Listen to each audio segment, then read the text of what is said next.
Japanese Hamlet by Toshio Mori.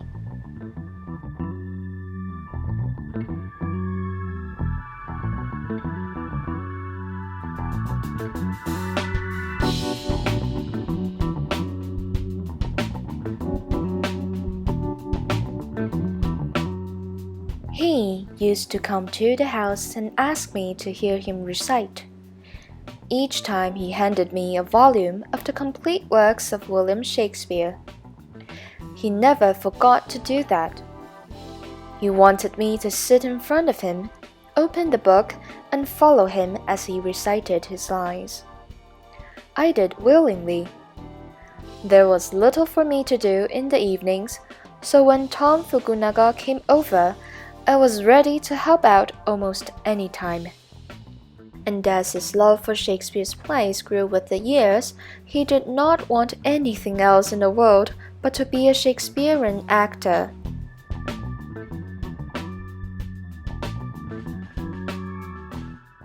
Tom Fukunaga was a schoolboy in a Piedmont home. He had been one since his freshman days in high school.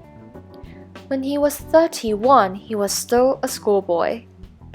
Nobody knew his age but he and the relatives. Every time his relatives came to the city, they put up a roar and said he was a good-for-nothing loafer and ought to be ashamed of himself for being a schoolboy at this age. "I am not loafing," he told his relatives. "I am studying very hard."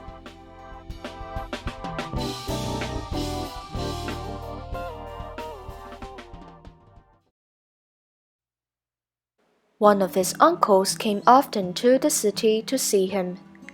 He tried a number of times to persuade Tom to quit stage hopes and schoolboy attitude. "Your parents have already disowned you. Come to your senses," he said. "You should go out and earn immense salary. You are alone now. Pretty soon even your relatives will drop you." "That's all right," Tom Fukunaga said. He kept shaking his head until his uncle went away. When Tom Fukunaga came over to the house, he used to tell me about his parents and relatives in the country. He told me in particular about the uncle who kept coming back to warn and persuade him. Tom said he really was sorry for Uncle Bill to take the trouble to see him. "Why don't you work for someone in the daytime and study at night?" I said to Tom. "I cannot be bothered with such a change at this time," he said. "Besides, I get $5 a week plus room and board. That is enough for me. If I should go out and work for someone, I would have to pay for room and board besides car fare, so I would not be richer. And even if I should save a little more, it would not help me to become a better Shakespearean actor."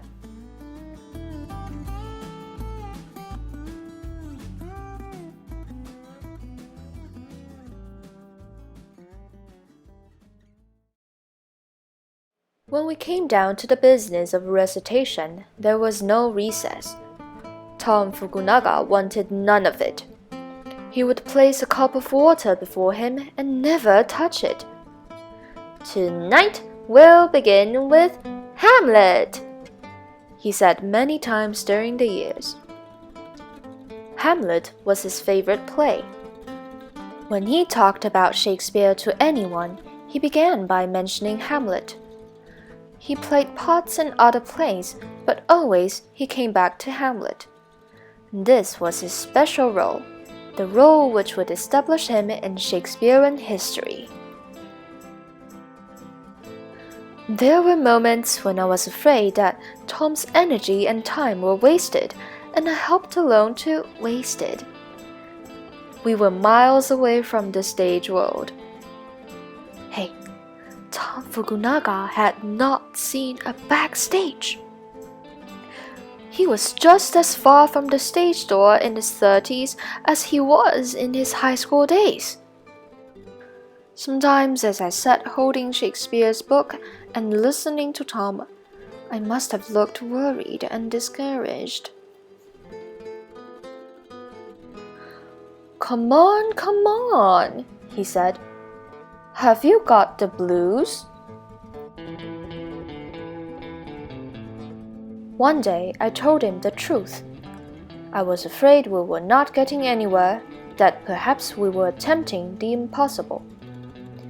If you could contact the stage people, it might help, I said. Otherwise, we are wasting our lives. I don't think so, Tom said. I am improving every day. That is what counts. Our time will come later. That night, we took up Macbeth. He went through his part smoothly, and this made him feel good. Someday I'll be the ranking Shakespearean actor, he said. Sometimes I told him I liked best to hear him recite the sonnets. I thought he was better with the sonnets than in the parts of Macbeth or Hamlet. I'd much rather hear you recite the sonnets, Tom, I said. Perhaps you like his sonnets best of all, he said. Hamlet is my forte. I know I am at my best playing Hamlet.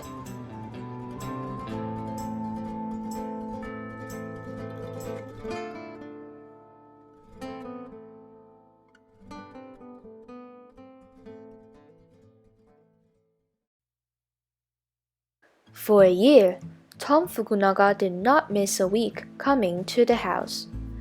Each time he brought a copy of Shakespeare's complete works and asked me to hear him say the lines. For better or worse, he was not a bit downhearted. He still had no contact with the stage people. He did not talk about his uncle who kept coming back urging him to quit. I found out later that his uncle did not come to see him anymore. In the meantime, Tom stayed at the Piedmont home as a schoolboy. He accepted his $5 a week, just as he had done years ago when he was a freshman at Piedmont High. This fact did not bother Tom at all when I mentioned it to him. What are you worrying for? He said. I know I am taking chances. I went into this with my eyes open, so don't worry.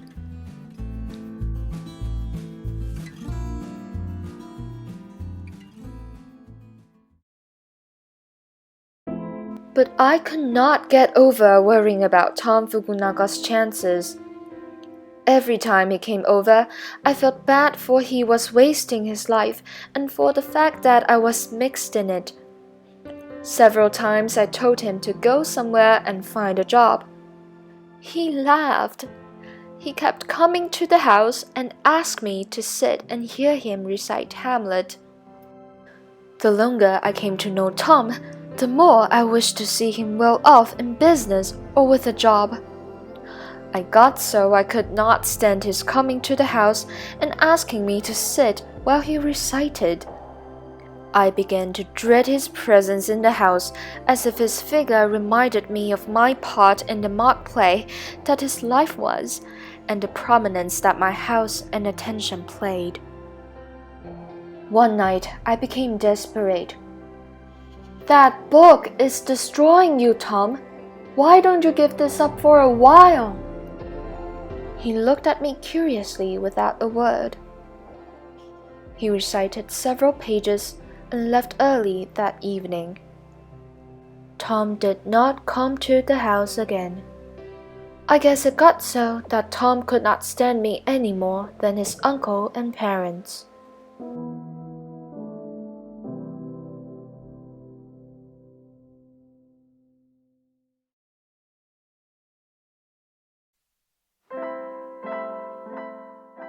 When he quit coming, I felt bad.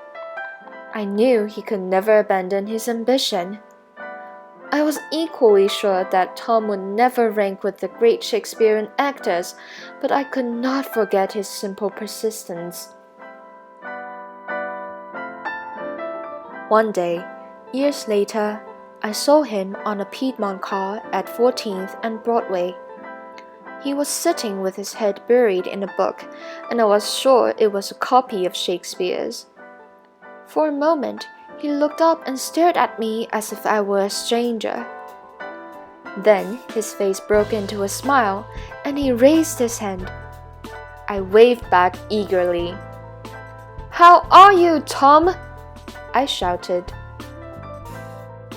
He waved his hand politely again, but did not get off. And the car started up Broadway.